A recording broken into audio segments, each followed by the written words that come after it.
सोचा है कभी कि अच्छी किस्मत की भी कोई कीमत चुकानी पड़ सकती है? आज की कहानी ना एक ऐसे ही जुआरी की है। उसने किस्मत से एक ऐसा सौदा कर लिया जिसने उसे सब कुछ तो दे दिया, पर बदले में जो छीना वो शायद कहीं ज्यादा था। और कहानी की शुरुआत होती है इन शब्दों से। जरा टोन पर गौर कीजिएगा। आज मुझसे कोई नहीं जीत सकता क्योंकि मेरा नाम ही लकी है। मतलब जबरदस्त कॉन्फिडेंस है ना। तो चलिए सीधे कहानी के उस पल में चलते हैं जहां सब कुछ शुरू हुआ। सीन कुछ ऐसा है कि एक हाई स्टेक्स कैसीनो टेबल है। हवा में धुआं और टेंशन दोनों घुले हुए हैं। टेबल पर दो लोग हैं, एक है गौरव और दूसरा एक अजनबी जिसका नाम है लकी। और ये कोई मामूली खेल नहीं है, ये उनकी जिंदगी का सबसे बड़ा दांव है। और दांव पर कितना लगा है पता है? पूरे 20 लाख रुपए। सोच कर देखिए, टेबल पर 20 लाख रुपए रखे, सिर्फ एक हाथ, एक बाजी और सब कुछ इधर का उधर हो सकता है। टेंशन का लेवल आप सोच भी नहीं सकते। अब जरा दोनों खिलाड़ियों के चेहरे देखिए। एक तरफ है गौरव जिसके चेहरे पर ना डर साफ साफ दिख रहा है, पसीना, घबराहट। और दूसरी तरफ है लकी, उसके चेहरे पर शिकन तक नहीं, एक अजीब डरावना सा कॉन्फिडेंस है। तो ये खेल सिर्फ पत्तों का नहीं रहा, अब ये हिम्मत की लड़ाई बन चुका है। गौरव का दिल जोर जोर से धड़क रहा है। वो हिम्मत करके अपने पत्ते दिखाता है। 3 बादशाह। उसे पूरा यकीन हो जाता है कि बस वो जीत गया। लेकिन लकी के चेहरे पर अभी भी कोई एक्सप्रेशन नहीं। वो बिल्कुल शांत तरीके से अपने पत्ते आगे करता है और खेल खत्म। गौरव की सारी उम्मीदें एक सेकंड में चकनाचूर। सारे पैसे अब लकी के थे। खेल तो खत्म हो गया और गौरव भी। वो सब कुछ हार चुका है, पूरी तरह टूट चुका है। लेकिन उसके मन में एक सवाल है जो उसे खाए जा रहा है। वो हार मानने को तैयार नहीं। वो सीधा बार में जाता है और लकी को रोक लेता है। उसे बस ये जानना है कि आखिर ये हुआ कैसे। गौरव की आंखों में गुस्सा और हैरानी दोनों है। वो सीधा पूछता है, ये हो ही नहीं सकता, तुमने तो अपने पत्ते देखे तक नहीं थे, तुम बिना देखे कैसे जीत सकते हो? और बस यही वो सवाल है जो इस कहानी के सबसे डरावने राज का दरवाजा खोलने वाला है। और फिर लकी जवाब देता है, ऐसा जवाब जो गौरव के होश उड़ा देता है। वो कहता है कि किस्मत कोई चांस या इत्तेफाक की बात नहीं है, ये एक ताकत है, एक ऐसी पावर जो मेहनत, भरोसे, यहाँ तक कि साइंस से भी परे है। और सबसे बड़ी बात, इस ताकत को काबू में किया जा सकता है।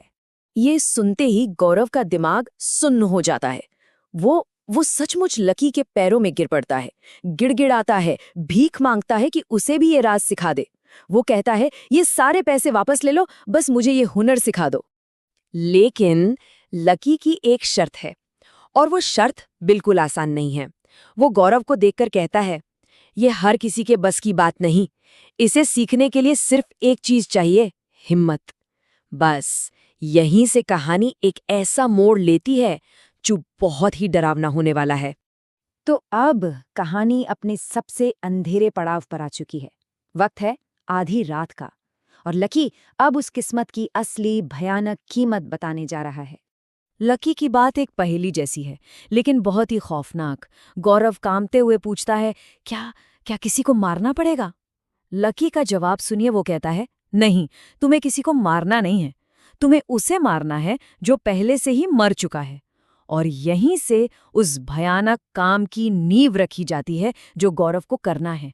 और फिर लकी उसे उस रिचुअल के बारे में बताता है, एक एक स्टेप ध्यान से सुनिए। स्टेप 1, शहर के कब्रिस्तान जाओ। स्टेप 2, वहां लकी नाम के आदमी की कब्र ढूंढो। स्टेप 3, कब्र खोदो और लाश को बाहर निकालो। और स्टेप 4, इस कील को उसके सिर में ठोक दो। और जानते हैं सबसे डरावनी बात क्या थी? लकी ने ये सब कुछ इतनी शांति से कहा जैसे वो कोई रेसिपी बता रहा हो। इस खौफनाक काम के साथ साथ लकी गौरव के हाथ में एक सील्ड बंद लिफाफा भी थमाता है और एक वार्निंग भी देता है कि इसे सिर्फ सही वक्त आने पर ही खोलना। अब इस चिट्ठी में क्या है, ये कहानी में एक और सस्पेंस डाल देता है। खैर, रात बीत जाती है। अगली सुबह गौरव अपने बिस्तर पर उठता है, पसीने में लथपथ।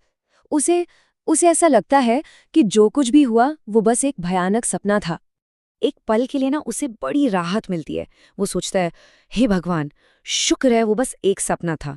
लेकिन उसकी ये राहत बस कुछ ही पलों की मेहमान थी। तभी उसके दिमाग के अंदर एक ठंडी अनजानी आवाज गूंजती है, हेलो लकी। और बस उसी एक पल में उसे भयानक सच्चाई का एहसास हो जाता है। वो सपना नहीं था, रिचुअल कामयाब हो गया था और वो श्राप अब उसका था। तो ये कोई तोहफा नहीं था, ये एक सौदा था, एक बहुत ही भयानक सौदा। गौरव को जबरदस्त किस्मत तो मिल गई, लेकिन उसकी कीमत क्या थी? कीमत ये थी कि एक शैतानी ताकत अब उसके शरीर के अंदर ही रहेगी और उसका खून पीकर जिंदा रहेगी। पर रुकिए, कहानी का सबसे बड़ा, सबसे खौफनाक ट्विस्ट अभी बाकी है। ये जो किस्मत उसे मिली थी, ये हमेशा के लिए नहीं थी। ये तोहफा नहीं, एक बोझ था। एक ऐसा बोझ जिसे उसे किसी और को पास करना था। वही आवाज उसे बताती है कि अब उसे अपना अगला शिकार ढूंढना होगा, अगला लकी। ये एक चेन थी, एक श्राप की ऐसी जंजीर जो कभी नहीं टूटने वाली थी। डर और दहशत के मारे गौरव का दिमाग काम करना बंद कर देता है। तभी उसे उस चिट्ठी की याद आती है। उसके हाथ कांप रहे हैं, लेकिन वो किसी तरह जेब से वो लिफाफा निकालता है और उसे खोलता है। शायद इसमें कोई जवाब हो। चिट्ठी में जो लिखा था वो किसी छुरे की तरह उसके सीने में उतर जाता है। उसमें लिखा था, शुक्रिया गौरव, मुझे इस श्राप से आज़ाद करने के लिए। All the best. और तब उसे समझ आता है कि पिछला लकी वो भी बस एक शिकार था, बिल्कुल उसी की तरह। और फिर चिट्ठी की आखिरी सबसे डरावनी लाइन, मरने से पहले अपना अगला लकी दोस्त ढूंढ लेना, वरना वो तुम्हें नहीं छोड़ेगा। ये सिर्फ एक वार्निंग नहीं थी, ये एक हुक्म था। एक ऐसा हुक्म जिसने गौरव की किस्मत हमेशा के लिए लिख दी थी। तो कहानी हमें इसी भयानक सवाल के साथ छोड़ जाती है कि अब अगला लकी कौन होगा। ये एक ऐसा श्राप है जो कभी खत्म नहीं होता, हर शिकार को एक नया शिकारी बना देता है। सोचने वाली बात है ना? क्या गौरव इस चेन को तोड़ पाएगा या फिर वो भी किसी और को इस जाल में फंसाएगा?